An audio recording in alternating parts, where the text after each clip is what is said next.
हिचकिचाकर lift मांगने वाला है, क्योंकि कितने ही आदमी इस बात को नहीं जानते कि एक अशिक्षित मस्तिष्क के अंदर भी विशाल संभवता पड़ी होती है।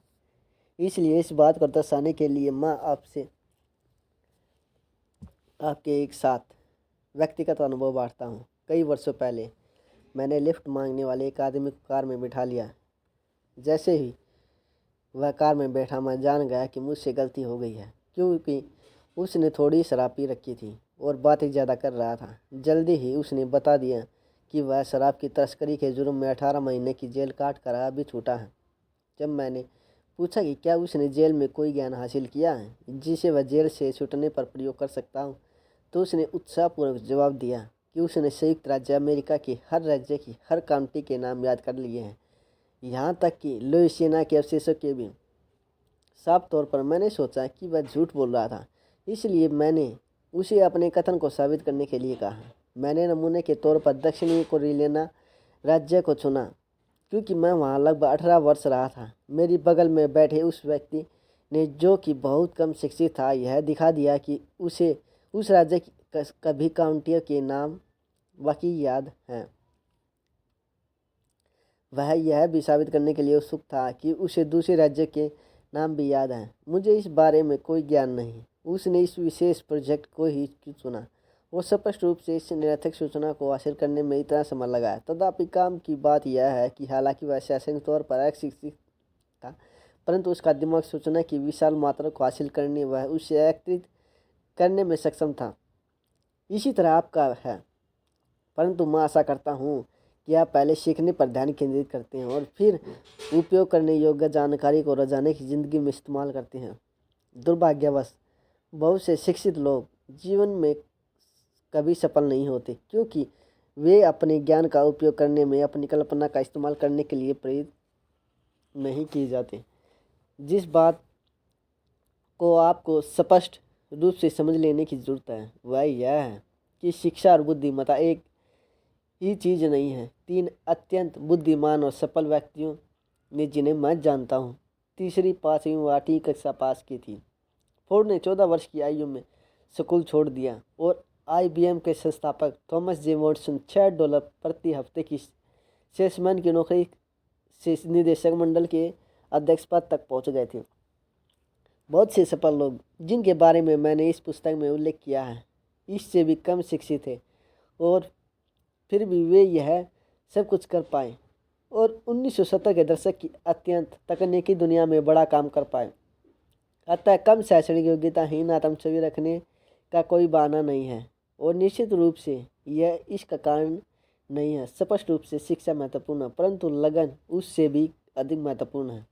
यह पुस्तक सिर्फ आपको शिक्षित करने या जानकारी देने के लिए नहीं लिखी गई है। हालांकि मैं निश्चित रूप से अपेक्षा रखता हूँ कि आप इससे बहुत सी चीज़ें सीखें। यह आपको असफलता के बहानों से छुटकारा पाने में मदद करने और आपसे अपनी क्षमता का पूरा उपयोग करने के लिए खुद को समर्पित कर देने के आग्रह के साथ आपको सफल होने के कारण और विधियाँ बताने के लिए लिखी गई है। $50,000 वाला असफल व्यक्ति। बहुत से मायनों में चीज़ें परस्पर संबंध हैं। एक आदमी जो प्रति $50,000 कमाता है, उससे असफल करार दिया जा सकता है अगर वह इस राशि से 5 गुना कमाने में सक्षम है। दूसरा और जो व्यक्ति प्रति वर्ष $10,000 कमाता है, वह अत्यंत सफल व्यक्ति हो सकता है अगर वह अपनी प्रतिभा और योग्यता का अधिक हिस्सा प्रयोग कर रहा है। मैं जानता हूँ कि प्रतिभाएं बदलती रहती हैं और योग्यता में हम सब बराबर नहीं बनाए गए। मैं यह भी जानता हूँ कि हम में से कोई भी अपनी सारी योग्यता इस्तेमाल नहीं करता। सच तो यह है कि हम में से बहुत कम लोग ही अपनी अधिकांश योग्यता का प्रयोग करते हैं।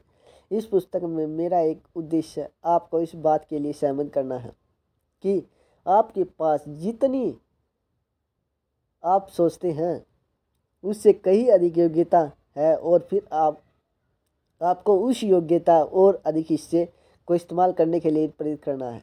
पूर्व में मैंने व्यक्ति की आमदनी का उसकी सफलता की पहचान के रूप में उल्लेख किया था, क्योंकि प्राथमिक रूप से धन एक जाना पहचाना पैमाना है जिसके द्वारा हम किसी अंशदान को माप सकते। आपका पेशा कुछ भी हो, वहाँ पर कुछ अन्य लोग उसी अवसर से काफ़ी धन कमाते होंगे और ऐसे भी होंगे जो बहुत धन कमाते होंगे। अंतिम विश्लेषण में बढ़ोतरी और सेवा का अवसर व्यक्ति पर निर्भर करता है। लगभग बिना अपवाद के आप किसी व्यक्ति का समाज के लिए अंशदान डॉलर्स के रूप में माप सकते हैं। जितना अधिक वह अंशदान देता है उतना ही अधिक वह कमाता है। अभी सेवा कीजिए, बाद में कमाइए। अब इससे पहले कि आप जमीन से 6 फुट ऊंचे कूद जाए, मैं जल्दी से ये बता दूं कि मैंने लगभग कहा था।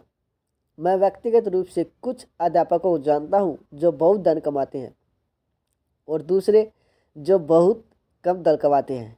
यही बात डॉक्टरों, वकीलों, सेल्समैन, पादरियों, ट्रक ड्राइवरों, सचिवों आदि के मामले में सच है। जैसे ही आप किसी व्यक्ति को देखते हैं, आप पाते हैं कि वे लोग जो अधिक धन कमा रहे हैं सामान्यतः अधिक स्थान दे रहे हैं, परंतु कुछ स्पष्ट अपवाद भी है। एक समर्पित अध्यापक जो किसी दूरस्थ पहाड़ी या ग्रामीण क्षेत्र में रहता है, इसकी एक मिसाल हो सकता है वह उन बहुत से बच्चों के लिए एकमात्र उम्मीद हो जो अपने परिवार को ऊपर उठाना चाहते हैं। कोई समर्पित पादरी किसी छोटे स्थानीय क्षेत्र में रह सकता है क्योंकि हो सकता है कि वह उत्साहपूर्वक विश्वास करता हो कि ईश्वर ने उसे उस विशेष समुदाय की सेवा के लिए चुना है। तथापि सामान्य रूप से कहा जाए तो अच्छा वेतन पाने वाला पादरी अधिक लोगों की अधिक सेवा कर रहा है। यही बात है अध्यापक, डॉक्टर, ट्रक ड्राइवर, सेल्समैन आदि के संदर्भ में सच है। अक्सर दोहराया गया सिद्धांत, आप जीवन में जो चाहते हैं वह पा सकते हैं अगर आप दूसरे लोगों की जो कुछ वे चाहते हैं उसे प्राप्त करने में पर्याप्त मदद करते हैं। इस बात को कहने का एक दूसरा ढंग है कि यदि आप अधिक सेवा करते हैं तो अधिक कमाते हैं। अक्सर मेरे कुछ ईसाई मित्र मुझसे पूछते हैं कि मैं अपनी ईसाई धारणाओं का धन के संदर्भ में अपने विचारों से किस प्रकार तालमेल बिठाता हूँ। मैं हमेशा मुस्कुरा कर उनसे कहता हूँ कि ईश्वर ने हीरे अपने लोगों के लिए बनाए हैं, न कि शैतान की भीड़ के लिए। इससे तथापि करने के लिए आपको बस रिकॉर्ड को जांच करनी होगी। ईश्वर ने जो मलाशी 3:10 श्याम 1:3 जॉन 2 में कहा है उसे पढ़िए। मेरा विश्वास है कि आप सहमत हो जाएंगे कि धन आध्यात्मिक रूप से ठीक है। सोलोमन अब तक का सबसे अमीर आदमी था। अब्राहम के पास हजारों पहाड़ियों पर मवेशी थी। ईश्वर हमें मात्र यह चेतावनी देता है कि हमें धन को या अन्य किसी चीज़ को अपना आराध्य नहीं बनाना चाहिए, क्योंकि जब हम ऐसा करेंगे तो कभी भी खुश नहीं हो पाएंगे, चाहे हमारे पास कितना भी धन हो। हम जानते हैं कि यह सच है क्योंकि पिछले 2 सालों में 5 अरबपति मरे हैं और उनमें से 5 और धन कमाने की कोशिश कर रहे हैं। डलास में किसी ने पूछा था कि हार्वर्ड हुज कितना धन छोड़कर मरा है। उसे जवाब मिला, वह सारा का सारा छोड़ गया था। वही राशि हम सब छोड़ जाएंगे, है ना। धन कमाना और बहुत सा धन कमाना ठीक है, जब तक कि आप इसे सही तरीके से कमाते हैं और अपने आप को धन का गुलाम नहीं बना लेते। अधिकतर लोगों के पास धन नहीं होता क्योंकि वे इसे समझते नहीं हैं। वे उदास, निष्ठुर, नकदी की बात करते हैं और यह ना उदास, ना निष्ठुर या कोमल और उत्साहपूर्ण है। इससे अच्छा लगता है और इसका रंग आप कुछ भी पहने हो उसी के साथ चलता है। मेरी रेड हैट को एक बार भी अपनी ड्रेस इसलिए बदलनी नहीं पड़ी क्योंकि जो कुछ वह पहने हुए थी उसका रंग जो कुछ भी लिए हुए था उससे मिल नहीं खा रहा था। कभी कभी मैं किसी को सच्चाई के साथ यह कहते सुनता हूँ कि वे बहुत अधिक धन नहीं कमाना चाहते हैं, मंत्री, अध्यापक, सामाजिक कार्यकर्ता आदि।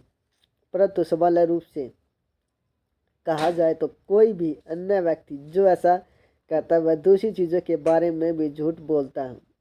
हाँ, एक अच्छा वेतन पाने वाला व्यक्ति इस पुस्तक के सिद्धांत के साथ स्वयं को काफ़ी सहज पाएगा। उसी तरह से सेवा कार्य में लगा व्यक्ति भी जिगमैनशिप सिद्धांत से काफ़ी प्रोत्साहित व सहज अनुभव करेगा। इसलिए इस वक्त आपकी स्थिति कुछ भी हो, पढ़ते रहिए। अध्याय 2, खराब आत्म छवि के कारण दोष ढूंढने वाला। अगर आत्म छवि इतनी महत्वपूर्ण है तो इतने ज़्यादा लोग हीन आत्म छवि क्यों रखते हैं? उसके कारण क्या है? मैं इस बात से सहमत हूँ कि हीन आत्म छवि की शुरुआत इस कारण से होती है क्योंकि हम नकारात्मक समाज में रहते हैं और निरंतर नकारात्मक व्यक्तियों के साथ व्यवहार करते हैं। समाचारों का गहन अध्ययन इस तथ्य को प्रमाणित कर देगा। अमेरिका में औसत घर की अजीब टिप्पणियां बताती हैं कि नकारात्मक स्वीकार रूप से प्रचलित है। एक अधिक वजनी व्यक्ति मेज पर बैठकर कहता है, मैं जो भी खाता हूँ वह चर्बी में बदल जाता है। एक गृहिणी जो गृह व्यवस्था में अकुशल है, वह सुबह उठकर सामान को बिखरा हुआ देखती है और कहती है, यह गंदगी मुझसे कभी साफ नहीं हो पाएगी। कोई व्यापारी आपसे ऑफिस में आता है या मजदूर उसकी दुकान में आता है और वह अक्सर कहता है, यह काम आज नहीं हो पाएगा। बच्चा स्कूल से घर आता है और कहता है, डैड मुझे डर है, मैं उस अनगिनत की परीक्षा में पास नहीं हो पाऊंगा। और उसका पिता कह सकता है, इसके लिए परेशान मत हो बेटा, तुमने ईमानदारी से यह बता दिया, मैं भी उसे कभी नहीं सीख पाया था। एक माँ अपने बच्चे को स्कूल भेजती है और उसे सावधान करती है, अब धक्का खाकर मत गिर जाना। टीवी पर मौसम का हाल बताने वाला कहता है कि बारिश के आसार 20% है, यह आंशिक रूप से बादल रहेंगे। वह हमें यह क्यों नहीं बताता कि 80% धूप खिली रहने के आसार हैं और मौसम अधिकांश रूप से साफ रहेगा। किसी औसत आदमी से पूछिए कि कैसा चल रहा है और वह कुछ इस तरह जवाब देगा, कोई बहुत खराब नहीं, या क्योंकि आज सोमवार या शुक्रवार है मुझे अच्छा लग रहा है। आसानी से हीन आत्म छवि का सबसे दुखद कारण कुछ उन उपदेशकों, चर्च और अच्छे ईसाई लोगों का प्रभाव है जो सिर्फ नरक और नरक की यात्रा का उपदेश देते हैं, जो सिर्फ ईश्वर के निर्णय के बारे में बताते हैं और ईश्वर के प्यार के बारे में बहुत कबूल ले करते हैं या बिल्कुल नहीं करते। वे नकारात्मक पर जोर देते हैं और सकारात्मक का उल्लेख बहुत कम करते हैं। वे दृढ़ पर विचार करते हैं और पुरस्कारों के बारे में भूल जाते हैं। व्यक्तिगत रूप से अगर मैं सोचूं कि ईश्वर मेरे विरुद्ध है तो यह निश्चित रूप से मुझे एक हीन आत्म छवि देगा। मेरे द्वारा कॉन्फ्रेंस ऑफ ए हैप्पी किस्से लिखे जाने का प्रमुख कारण ईश्वर के प्यार के सकारात्मक पहलुओं की उजागर करना है। दूसरा कारण कि बहुत से लोग अपनी प्रतिभा और योग्यता के अनुपात से कई अधिक हीन आत्म छवि रखते हैं। सरल है, उनकी योग्यता, शकल और बुद्धिमत्ता की उनके माता पिता, अध्यापकों, दोस्तों या अन्य महत्वपूर्ण लोगों द्वारा हंसी उड़ाई गई है या उन पर सवालिया निशान लगाए गए हैं। बहुत से मामलों में ये अज्ञात कटास और व्यंग्यतामय संकेत के रूप में आते हैं, परंतु वे बिल्कुल उतले वाचिक और विलासकारी होते हैं जैसे वे सोच रहे सच हो। कई बार संयोगवश या गैर इरादतन की गई टिप्पणियां नकारात्मक फिसलन शुरू कर देती हैं जिसको फिर वास्तविक या काल्पनिक आघातों में पोषण मिलता है। नतीजा यह होता है कि हम अपने आप को दूसरे की नकारात्मक आंखों से देखने लगते हैं। अगर आपके मित्र, परिवार और साथी इस तरह के दोस्त ढूंढते हो मानो उसके लिए कोई इनाम रखा हो, तो आपको अपनी एक विकृत तस्वीर मिलती है। यह खंड आपको उस महत्वपूर्ण व्यक्ति की जो आपको शिखर पर ले जाएगा कि नई वह अधिक सच्ची तस्वीर देने के लिए लिखा गया है। दूसरे मामले में बिना सोचे समझे या बढ़ा चढ़ाकर कही गई बातें किशोर की आत्म छवि पर नकारात्मक प्रभाव डालती हैं। एक छोटे बच्चे से कोई चीज़ गिर जाती है और उसके माता पिता अजीब तरह चिल्लाते, जॉनी मैंने तुम्हारे जैसा बेढंगा लड़का नहीं देखा था, तुम हमेशा चीज़ें तोड़ते रहते हो। बच्चे के लिए कितना भारी बोझ है। सबसे पहली बात तो यह है कि यह सच ही नहीं है। किसी चीज़ के गिरने और हमेशा चीज़ें तोड़ने रहने में बहुत फर्क है। किसी और समय बच्चा गलती करता है और माता पिता ऐसी व्यक्ति की टिप्पणी करेंगे जैसे उससे हम और क्या उम्मीद कर सकते हैं। वह हमेशा ऐसे ही काम करता है। बच्चा घर में आता है और अपना कोट या जूते उतारता है। माता पिता में से कोई यह कह देता है, जॉनी तुम आस पड़ोस में सबसे खराब बच्चे हो। तुम अपने जूतों को सबसे जल्दी बेकार करते हो। बच्चा स्कूल जाने के लिए तैयार हो रहा है और उसकी कमीज पीछे से पैट से बाहर निकली हुई है, तो माँ झुझला कर कहती है कि तुम कभी ठीक नहीं दिखते हो, तुम हमेशा गड़बड़ क्या करते रहते हो। यह दृष्टिकोण कितना विनाशकारी है यह साफ दिखाई देना चाहिए, परंतु दुर्भाग्य से अक्सर यह दिखाई नहीं देता। यह सूचना बच्चों को बड़ा करने के साथ साथ कर्मचारियों से व्यवहार करने के संदर्भ में भी अत्यंत महत्वपूर्ण है। आमतौर पर विनाशकारी डांट फटकारों का अर्थ होता है कि कोई व्यक्ति मूल रूप से खराब है, ना कि वह व्यक्ति कभी कभी खराब चीज़ों कर देता है। जाहिर है, खराब व्यक्ति और उस व्यक्ति में जिसने कोई चीज़ खराब कर दी हो बहुत फर्क होता है। इसके साथ कुछ शारीरिक हाव भाव, मोटापा, खराब दांत, खराब रंग रूप, कमजोर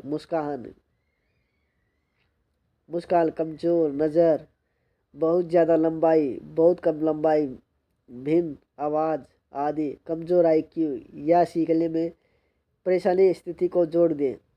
आपके पास हीन आत्म गौरव के सारे अवयव मौजूद हैं। बच्चा फिर सोचता है क्योंकि वह बदसूरत है, मूर्ख है या तेज बुद्धि वाला नहीं है, इसलिए वह दूसरे से प्यार पाने के योग्य नहीं है। फिर यह एक तर्कसंगत कर्म का रूप ले लेता है कि अगर दूसरे उसे प्यार नहीं करते या नहीं कर सकते तो वह भी खुद को प्यार नहीं कर सकता, यहाँ तक कि उसे भी नहीं करना चाहिए।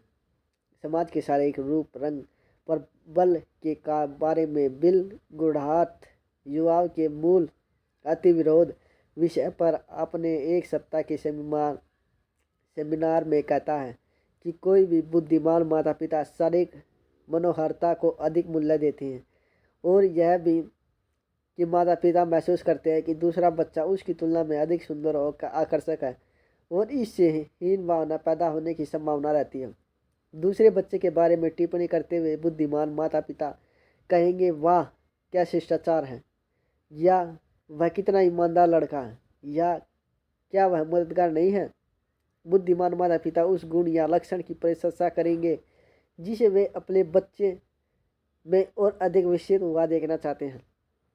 अतः महत्वपूर्ण है क्योंकि एक के बाद एक सारे सर्वेक्षण दर्शाते हैं कि अगर वे कर सकते हैं तो अमेरिका के 95% युवा अपने रूप को बदल लें।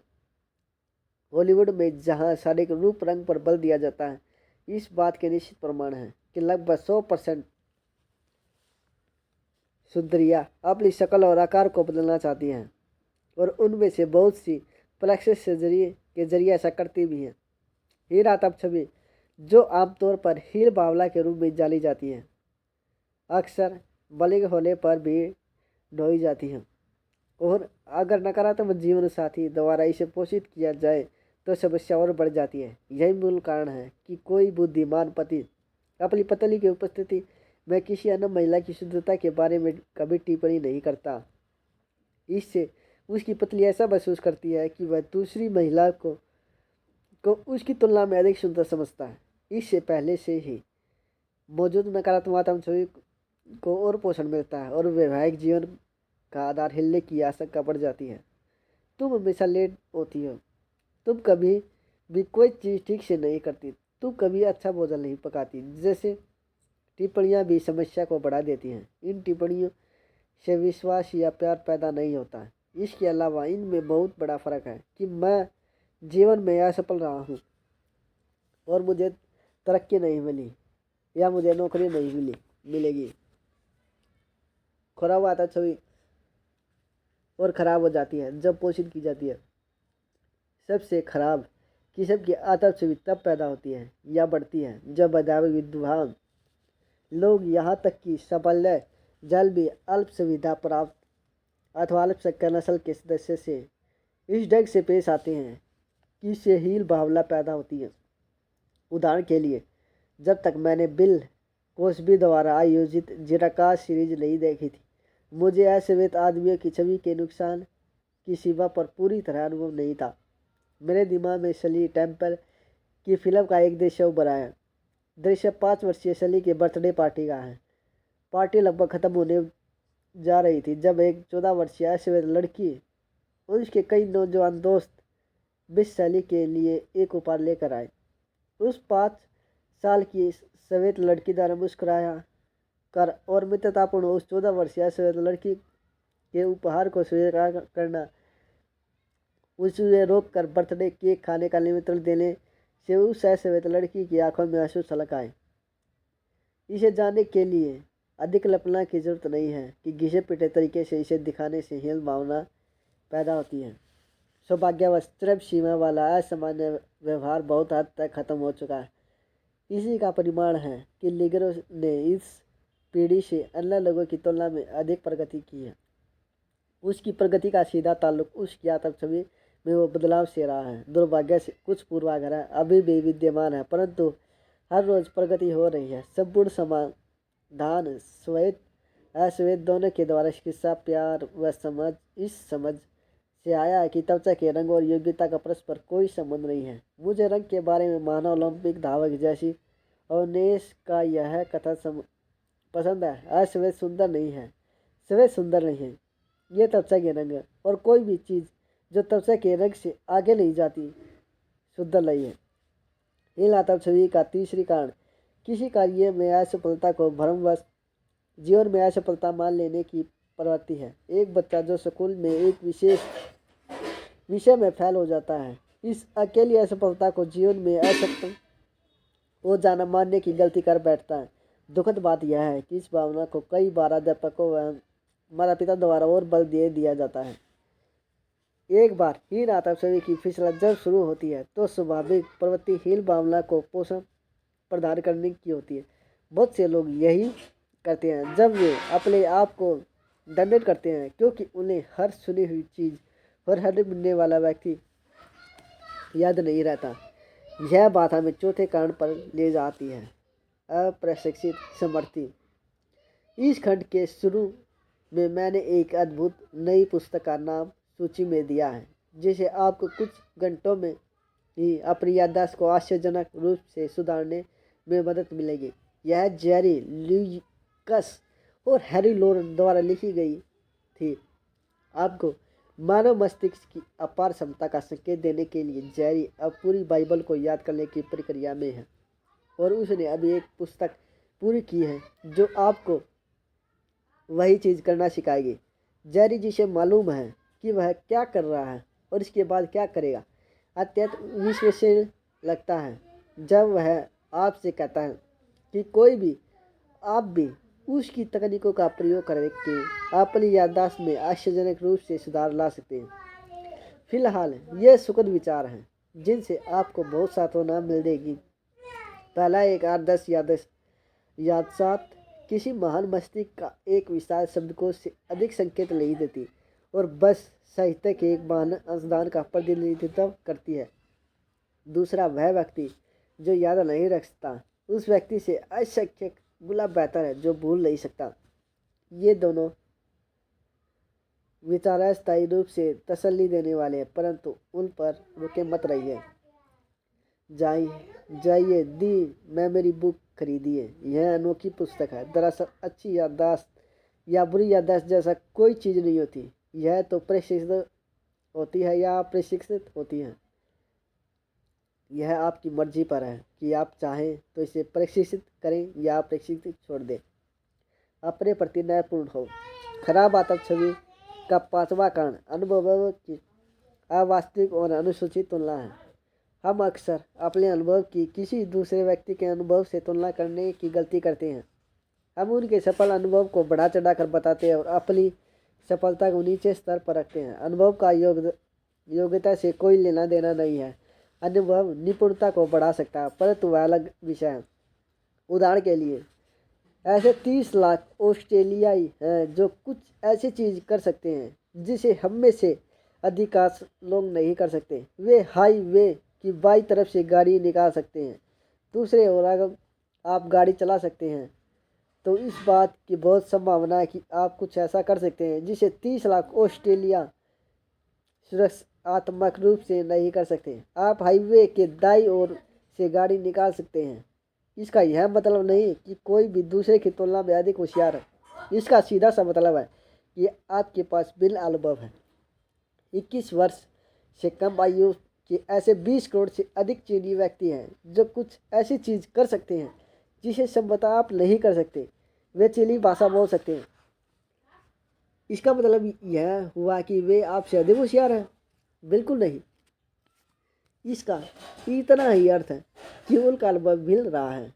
यदि आप इस पुस्तक को अंग्रेजी भाषा में पढ़ रहे हैं तो आप कुछ ऐसा कर रहे हैं जिसे 3 मिलियन से भी ज़्यादा लोग नहीं कर सकते। जाहिर है इसका मतलब यह नहीं कि आप 3 बिलियन अन्य लोगों से अधिक होशियार हैं। हाँ, इसका मतलब यह ज़रूर है कि आपके पास बिन अनुभव रहा है। इस बात की काफ़ी संभावना है कि जब कोई योग्य डॉक्टर आपकी हालत के बारे में बताते हुए तड़ तड़ करके बड़े बड़े शब्द बोलता है तो आप उसे रोक खा जाए। आप निश्चित है रूप से ऐसा महसूस करते हैं कि वह सच में कुशल और बुद्धिमान आदमी है। हो सकता है वैसा हो भी। आपका अपने बारे में क्या ख्याल है? इस बात के बहुत अधिक आसार है कि आपका डॉक्टर आपके काम में शुरू होकर रह जाए और उसे उतना अच्छा ना कर सके जितना आप करते हैं। इस बात की भी प्रबल संभावना है कि अगर आपको अपनी ज़िंदगी के 15 साल उसी तरह गुजारने पड़ते जैसे कि आपके डॉक्टर ने गुजारे थे, उन बड़े शब्दों को सीखते हुए, बीमारियों का, दवाइयों और इलाजों का अध्ययन करते हुए, तो आप खुद एक एमडी के सफ़ेद कोट और स्टोस्कोप को पहन सकते थे। भिन्न भिन्न क्षेत्रों में सभी शिक्षित और अशिक्षित यह अनुभव स्पष्ट करेगा कि मेरे कहने का अर्थ क्या है। लगभग 3 वर्ष पहले बहुत अधिक बारिश की वजह से हमारे घर के पीछे वाली गली से गुजरना एक तरह से नामुमकिन हो गया था। तथापि मुझे उस गली में से अपनी गैरेज तक जाने के लिए गुजरा था। उस प्रक्रिया में मैं अपने ड्राइवर वे के ठीक पीछे बुरी तरह से फंस गया। मैंने उस कीचड़े गड्ढे से कार को निकालने की कोशिश में रबड़ जलाते हुए बिना किसी नतीजे के लगभग 45 मिनट लगा दिए। मैंने ईंट, बोर्ड और जो कुछ भी मिला वह पहिए के नीचे लगाया ताकि कार खिंच जाए। यह सब कुछ व्यर्थ होने पर मैंने आखिरकार कार खींचने वाले ट्रक को बुलवाया। ट्रक के ड्राइवर ने स्थिति का अवलोकन किया और पूछा कि क्या वह कीचड़ से निकालने के लिए कार को एक बार ड्राइव करके देख सकता। मैंने विरोध किया कि इससे कोई लाभ नहीं होगा, परंतु पूरे विश्वास के साथ उसने एक बार फिर पूछा कि बस एक बार कोशिश करके देख लेते। मैंने उससे कहा कि चलो ठीक है, परंतु साथ ही उसे आश्वस्त भी किया कि इससे कोई लाभ होने वाला नहीं है और मैं नहीं चाहता कि टायर जल जाए। वह ड्राइविंग सीट पर बैठा, थोड़े से पहिए घुमाए, कार स्टार्ट की, 2-4 बार झटके दिए और 30 सेकंड के अंदर ही धीरे धीरे कार को कीचड़ से निकाल दिया। जब मैंने आश्चर्य व्यक्त किया तो उसने बताया कि वह पूर्वी टेक्सास में बड़ा हुआ था। उसने पूरी जिंदगी गाड़ियों को गड्ढे से निकालने में गुजारी थी। मैं इस बात से सहमत हूँ कि वह व्यक्ति मुझसे अधिक होशियार नहीं था, परंतु उसके पास एक भिन्न अनुभव था। विडंबना यह है कि जिन लोगों की हम उनकी निपुणता और उपलब्धि के लिए प्रशंसा करते हैं, उनमें से बहुत से लोग उसी चीज़ के लिए हमारी प्रशंसा करते हैं। कृपया गलत ना समझिए। मैं यह नहीं कह रहा हूँ कि कुछ लोगों के पास बहुत से कामों या व्यवसाय की काबिलियत या कुशलता नहीं होती। मैं सिर्फ इस बात पर बल दे रहा हूँ कि आपके पास भी अनूठी निपुणता, प्रतिभा, कौशल और अनुभव है। आपको जो जान लेना चाहिए कि किसी भी अनुभव का अर्थ यह नहीं है कि आप किसी दूसरे से कम हैं, ना ही यह अर्थ है कि वह आपसे कम है, क्योंकि कोई दूसरा व्यक्ति वह काम कर सकता है जिसे आप नहीं कर सकते। इस कारण स्वयं को हीन समझने के बजाय आप उस काम पर ध्यान केंद्रित क्यों नहीं करते जिसे आप कर सकते हैं और दूसरे नहीं कर सकते। दूसरों की निपुणता की प्रशंसा कीजिए, परंतु याद रखिए अधिकतर मामलों में आप उतने ही समय में प्रयासों का उपयोग करके अपनी निपुणता में बहुत अधिक सुधार कर सकते हैं। अक्सर अनुभव ही एक मात्र रहता 4 विजेता खराब आत्म छवि का छठा कारण है। अपने सबसे खराब लक्षण की किसी दूसरे के सबसे अच्छे लक्षण से तुलना करना। एक महिला ने ऐसा किया और 38 वर्ष की आयु में एक वृद्ध बर्तन मांजने वाली महिला होकर रह गई। फिर उसने कुल्हाड़ एम मिस्टर की दी मैजिक ऑफ बिलीविंग पढ़ी। उसने विश्वास करना और अपने सकारात्मक गुणों पर गौर करना शुरू कर दिया, जिनमें से एक उसके लोगों को हंसाने की काबिलियत थी। उस वक्त के बाद हालांकि वह दुनिया की सुंदरियों से मुकाबला नहीं करती। फिलिप्स डिलन ने अकेले एक वर्ष में $10,000 कमाए। इलियन रूजवेल्ट सीधी सादी, हास्यास्पद व डरावनी आकृति का एक खराब संयोजन थी। जब वह बड़ी हो गई और जिंदगी के नकारात्मक रवैये उन घिसे पिटे मुहावरे के दोहरा रहे थे कि पुराने कुत्तों को नई तरीके में नहीं सिखाई जाती। इलियन ने एक निर्णय किया। उसने अपने गुणों का आकलन किया, अपने आप को अपने सच्चे मूल्य के लिए देखना शुरू किया और अमेरिका की एक आकर्षक व प्रभावपूर्ण महिला हो गई। संयोगवश जनता के सम्मुख अपने पहले भाषण में वह बेहोश हो गई थी, ठंडी पड़ गई थी। जिम्मे दुराठे व हमफे बोगर्ट किसी पोस्टर पर छापे जाने की योग्यता नहीं रखते थे, परंतु उन्होंने अपने रंग व शक्ल का लाभ उठाया और निश्चय किया कि जो कुछ उनके पास है अगर वे उसका प्रयोग करके तो जिंदगी में उनके लिए विस्तार है। इन लोगों में से किसी ने खुद को शारीरिक रूप से अनाकर्ष नहीं देखा। उन्होंने अपनी प्रतिभा और गुणों को देखा। उन्होंने अपनी खराब लक्षणों की किसी दूसरे के अच्छे लक्षण से तुलना नहीं की। इसके बजाय उन्होंने अपने सर्वोत्तम गुण व प्रतिभा को जो कुछ वे चाहते हैं उसे प्राप्त करने के लिए प्रयोग किया। मैं इस बात से पूरी तरह सहमत हूँ। ग्लेहम की दुनिया की सैकड़ों युवतियाँ व ख्याति प्राप्त अभिनेता उस सफलता व प्रशंसा को पाने चाहेंगे जिसे इन 4 लोगों ने हासिल किया।